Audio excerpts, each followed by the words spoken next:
आज हम अपने व्हाट्सएप यूनिवर्सिटी में मैसेजेस डालते कि मौलाना हमारी 17 बेटियां मुर्तद हो गई। हमारी बेटियों की मुर्तद होने की वजह ये जहेज है, ये तिलक है, ये शादी के अंदर फजूल खर्ची है। अगर अब्दुल्ला झूठ बोलता है तो आपके भागलपुर बांका के सनोला इलाके का जायजा ले लीजिए, आप सीमांचल के कुछ इलाकों का जायजा ले लीजिए। अगर मुस्लिम बेटियां मुर्तद होती हैं तो उसका जिम्मेदार इस शादी के अंदर लाखों रुपए खर्च करने के बदौलत गरीब घर की बेटियों के अंदर पैसे नहीं होते और फिर उनके माँ बाप आजाद करते हैं कि बेटी जाओ अपनी जिंदगी को तुम आबाद करो, जिसके साथ भी तुम चाहे शादी कर लो। तो भारत के अंदर संविधानिक एतबार से हमारी समाज की वो गरीब बच्चियां अपने ईमान को बेचती तब जाकर वो अपना घर बसाती है। तो जिम्मेदार कौन?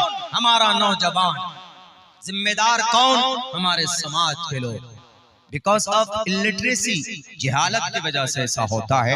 मैं एक वाकया आपको बताऊंगा, वहां का मुंबई का जो हुआ है, उस बच्ची ने जो कोर्ट मैरिज की शादी की कोर्ट के जरिए से। इसीलिए मेरे समाज के नौजवानों, मेरे समाज के मुस्लिम भाइयों, मेरे समाज के, बल्कि हम अपने सनातन धर्मी भाई से भी कहेंगे कि आपके यहाँ भी तिलक गलत है, आपके यहाँ भी जहेज का डिमांड गलत है। अल्लाह ने आपको ताकत दी है, आप कमाइए, पैसा कमा करके खुद से गाड़ी पे बैठिए, 4 व्हीलर लीजिए, 2 व्हीलर लीजिए, जितनी वुसात आपके अंदर है लीजिए। न इस्लाम मना करता है, न आपका शास्त्र मना करता। इसीलिए इन चीजों की जानकारी होना बहुत जरूरी है कि यकीनन ये चीजें बुरी है, एकदम बुरी है। हमारे नौजवान शराब पीते हैं। अभी हमारे इलाके में एक अभियान है, हमारा अल्लाह का फजल है कि बिहार के अंदर सीएम साहब को बात समझ में आ गई। जो 1450 साल पहले अल्लाह के नबी अलैहिस्सलातु वस्सलाम ने जिस चीज को हराम किया था, हराम करार दिया था, वो आज इनको समझ में आ गई। इन्होंने कहा कि शराब is abandoned, prohibited by the Bihar government law. Bihar के कानून के एतबार से शराब न आप बेच सकते हैं, न आप खरीद सकते हैं, न आप पी सकते हैं। लेकिन कुछ नौजवान क्या बोलते हैं, नहीं मौलाना शराब तो बैन है, कोरेक्स तो पी सकते हैं, टैबलेट तो खा सकते हैं, सुलेसन किस में पंचर लगाने में इस्तेमाल करते हैं, और टैबलेट तो बीमारी दूर करने के लिए कोरेक्स है। कोरेक्स असल में कफ के लिए है, खांसी के लिए है। असल बहुत सारे अब तो ये बैंडेड हो गई, ये ममनू, वरना पहले काफी दिनों पहले इसको बाज़ाब्ता डॉक्टर इसको रिकमेंड करते हैं, उसकी पर्ची लेकर किसी स्टोर पे जाते तो आपको वो चीज दवाई मिल जाती। लेकिन आप महदूद, आप मुतय्यना उस पे अगर आप पीते उसको तो आपको वो बीमारी से वो दवाई आपको निजात दिलाती। लेकिन पूरे गटक जाते हैं तो वो नशा उसमें आ जाती, और उसकी वजह से नशा, और हर नशा आवर चीज, शराब एक फेमस वर्ड है, हर नशा आवर चीज हराम है, नाजायज है। तुम कोरेक्स पियो, तुम टैबलेट खाओ कि तुम सुलेसन सूंघ करके पड़ जाओ, या तुम ताड़ी, जाएंगे झारखंड में तो ताड़ी, सड़क के किनारे ताड़ी ले लेकर बैठे रहते, ताड़ी वो पीते, उसके अंदर भी नशा है। तो नशा की वजह से आपके अकल के सिस्टम को खराब करने की वजह से उस चीज के अंदर हुर्मत और हराम होने का फतवा दिया जाता है। तुम चाहे कोरेक्स पी लो, तुम चाहे आप टैबलेट खा लो, तुम चाहे सुलेसन सूंघ लो, ये सारी चीजें शराब के दर्जे में है, सारी चीजें नाजायज और हराम है। हमारे नौजवानों, अल्लाह तबारक व तआला ने आपको जवानी दी है, पता है किस लिए? शाबुन नशा फी इबादतिल्लाह फहुवा फिल जन्नह। हमारे वो जवान जो जिनकी जवानी अल्लाह की इबादत में गुजरे, फहुवा फिल जन्नह, व जन्नत में होंगे। और ऐसे ही नहीं, बल्कि जवान यकीनन समाज को दिशा दिखाने के लिए एक रीढ़ की हड्डी है। इस मिल्लत की तकदीर, इस कौम की तकदीर अगर कोई है तो हमारा समाज का नौजवान है। हमारा समाज का नौजवान अगर सही गोल डिसाइड कर ले कि हमें अपनी जिंदगी के अंदर, अपने गांव समाज के अंदर इन बुराइयों के खात्मे के लिए हमें काम करना है, तो उस कौम की तकदीर बदल सकती है। तारीख गवाह है। उठाकर देख लीजिए, जिन्हें हम असहाबे कहफ बोलते हैं, एक बादशाह के खिलाफ इन्होंने जंग छेड़ दी थी अकीदे की। उन्होंने कहा कि बादशाह, हम तुम्हारे अकीदे को ठुकराते हैं, हम तुम्हारे कॉन्सेप्ट को लात मारते हैं, हमारा रब तो अल्लाह है, तुम हमारे रब नहीं हो। एक दकियानूसी जमाने में एक बादशाह जिसका नाम दकियानूस था, अपनी डुप्लीकेट दीन के मुताबिक नौजवानों को, लोगों को मजबूर करता था। लेकिन उन नौजवानों ने, एक ने कहा कि मैं तुम्हारे दीन को लात मारता हूं, मेरे सामने वो रब हमारा सबसे बड़ा है जिसने मनी के नापाक कतरे से खूबसूरत इंसान बनाया। मैं तुम्हारे अकीदे को छोड़ता हूं और गांव भी छोड़ता हूं। गांव छोड़कर चले जाते हैं। एक बयाबान जंगल में एक दरख्त के नीचे बैठते, एक निकलता है, दूसरा नौजवान निकलता है, तीसरा, चौथा, पांचवा, छठा जमा होते, एक दूसरे से बात करते। सबका मकसद एक था, गलत अकीदे के खिलाफ और गलत साजिश के खिलाफ उन्होंने कदम बढ़ाया था। और उन्होंने कहा कि अल्लाह वक़ाल फ़ित्यतुन आमनू बिरब्बिहिम वज़िदनाहुम हुदन वरबतना अला क़ुलूबिहिम इज़ क़ामू फ़क़ालू रब्बुना रब्बुस समावाति वल अर्ज़। अल्लाह से तब दुआ की कि अल्लाह, मैं तुम्हारी वहदानियत के लिए, ए अल्लाह, तुम्हारे दीन और शरीयत की बका के लिए अपने घर को छोड़ा है। बादशाह से हमने दुश्मनी, हमने मोल ली, हमारी मदद फरमा। अल्लाह तबारक व तआला ने उनके दिल को मजबूत किया और उनको मजबूत हिदायत से नवाजा। और फिर 300 साल से ज्यादा तक उनको एक गार में सुला दिया जाता है। जब कोई अल्लाह के रास्ते में निकलता है, जब कोई अल्लाह के लिए आवाज बुलंद करता है, मन कान लिल्लाहि कान अल्लाहु लहु, अल्लाह उसका हो जाता है। वो परमात्मा उसकी मदद करता। परमात्मा की करीबी कुर्बत हासिल करने के लिए सिर्फ मेरे हिंदू भाइयों नारा लगाना जरूरी नहीं है, बल्कि परमात्मा के बताए हुए सत्य मार्ग का दर्शन जरूरी है। सत्य मार्ग का दर्शन देखकर उस पर अमल करना जरूरी है कि कृष्ण जी ने क्या कहा है, मर्यादा पुरुषोत्तम ने क्या कहा कि हेतु ब्रह्मगतिस्तांति सत्संगतिर्दान विचारतोषा। अगर ईश्वर के करीब बनना चाहते हो तो ईश्वर के अच्छे नामों का चर्चा करो, ईश्वर के अच्छे विशेषताओं का चर्चा करो। वो ईश्वर तुमसे करीब होगा, वो ईश्वर तुमसे कुर्बत बनाएगा। किसी मासूम इंसानों को परेशान करने से न कोई मुसलमान बन सकता। अल्लाह के नबी अलैहिस्सलाम फरमाते हैं, अल मुस्लिमु मन सलिम अल मुस्लिमून मिन लिसानिही व यदिही। अगर कोई मुसलमान अपनी जुबान से किसी को तकलीफ पहुंचाता है तो वो मुसलमान नहीं है। अल्लाह के नबी का वाज़ेह ऐलान है, अल मुस्लिमु मन सलिम अल मुस्लिमून, a complete Muslim does not harm to another person and to follow the Muslim।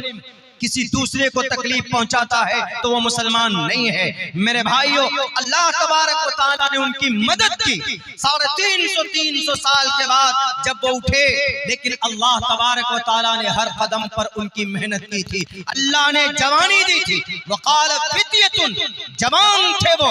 आज हमारे जवान मोबाइलों के अंदर जनाब बिजी हो जाते हैं, डेटिंग के चक्कर में रोज डे मनाते हैं और जनाब मदर्स डे मनाते हैं और वैलेंटाइंस डे मनाते हैं, चॉकलेट डे मनाते हैं, फ्रेंडशिप डे मनाते हैं। उसके बाद मैं कहता हूं कि तुम मौत डे भी मनाने की तैयारी करो। एक रोज तुम्हारी मौत आएगी। इन डे की कोई हकीकत नहीं है, इस्लाम मना करता है। हमारे नौजवानों, अल्लाह ने जवानी दी है, अल्लाह पूछेगा वन शबाबी बीमा अबला, अपनी जवानी कहां पुरानी करके आए। 14 साल से लेकर 55 साल 50 साल तक की तुम्हारी जिंदगी कहां पर खर्च हुई। अल्लाह जब पूछेगा कि भिवंडी की एक बेटी गुर्बत की वजह से उन्होंने अपने ईमान का सौदा किया, अपने धर्म को बेचा, अपने ईमान को परिवर्तन कर दिया, and converted her religion to another religion, दूसरे धर्म से बदल दिया उन्होंने अपने पेट को पालने के लिए। उस बच्चे का स्टेटमेंट है, अगर मैं शादी न करती अपने धर्म को बदलकर, मैं मुर्तद हो रही हूँ, मुझे पता है मेरे लिए अज़ाब कल क़यामत में जहन्नम है, मैं जानती हूँ मौलाना साहब, लेकिन मैं क्या करूँ? मैं अपनी बेटी, अपनी बहन की इज्जत को बाकी रखने के लिए, अपनी माँ की परवरिश के लिए, अपने छोटे भाई की परवरिश के लिए मैंने ये कदम उठाया है, और मुझे ये सौदा सस्ता मालूम होता। मैं कल क़यामत में रब पूछेगा कि बेटी तूने क्यों अपने ईमान को बदला, क्यों तुमने धर्म परिवर्तन किया, क्यों तूने अपने ईमान का सौदा कर लिया? वो बेटी कहेगी कि अल्लाह मेरी क्या गलती थी, आपने ज़कात देने वालों को कहा था, मेरे घर पर ज़कात नहीं पहुंचती थी। ए अल्लाह, आपने मालदार लोगों से कहा कि बेटी की शादी करो तो फजूल खर्ची मत करना। मेरे नजरों के सामने में 20 लाख रुपए खर्च किए जाते हैं मौलाना, मैं 6 साल से शादी के इंतजार में बैठी हूँ। जो भी रिश्ता लेकर आता है तो वो कहता है कि जनाब इतने पैसे चाहिए, ये गाड़ी चाहिए, ऐसी अपाची गाड़ी चाहिए, खपाची गाड़ी चाहिए, पल्सर चाहिए, मारुति चाहिए, तभी तुमसे निकाह करेंगे। मैं क्या करती? मेरी माँ ने तो मुझे बर्तन मांज मांज कर पढ़ाया। उस वक्त इस जवानी के बारे में रब पूछेगा कि तुम्हारी भरी जवानी में एक बेटी मुर्तद हो रही थी और तुमने जहेज का डिमांड किया था, क्या जवाब दोगे मुसलमानों?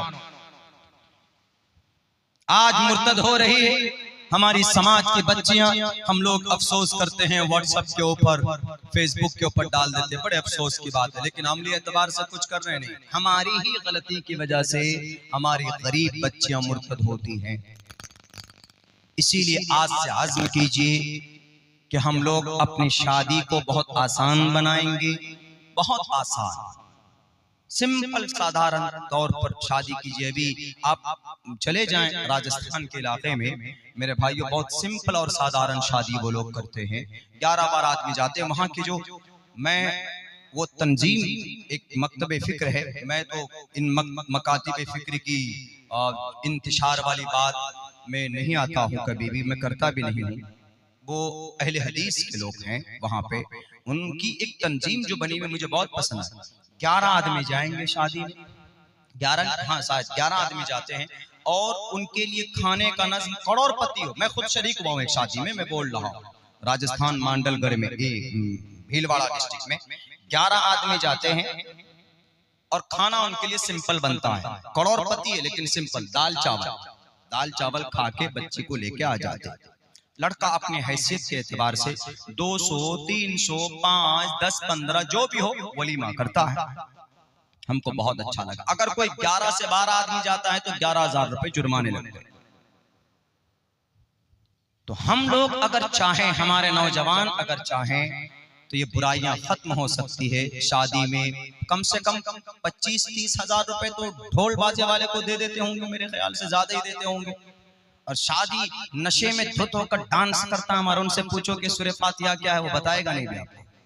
सलमान खान की फिल्म आई, पूरी गाना सुन लो, सुना देगा। उनसे पूछे कि तकबीर तशरीह क्या, नहीं बता पाएंगे। उनसे पूछे कि सूरह इखलास क्या, नहीं बता पाएंगे हमारे जाए।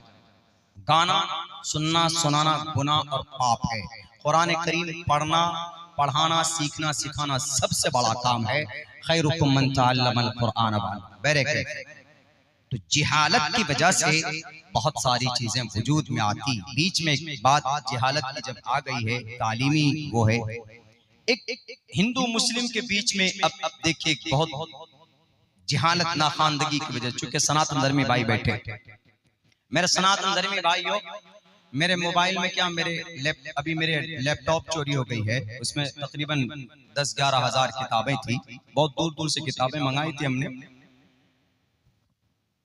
उस दिन मुझसे किसी ने पूछा कि आप क्या चाहते हैं, अगर वो चोर मिल जाए? मैंने कहा उसका टांग काट दूं, पैर काट दूं। क्यों? इतनी मेहनत से मैनचेस्टर, लंदन से हमने किताबें मंगाई, PDF मंगवाया, तब जमा किया हमने। 11,000 किताबें यही नहीं है, मेरे कई साल, 7 साल 8 साल की मेहनत उस किताब में।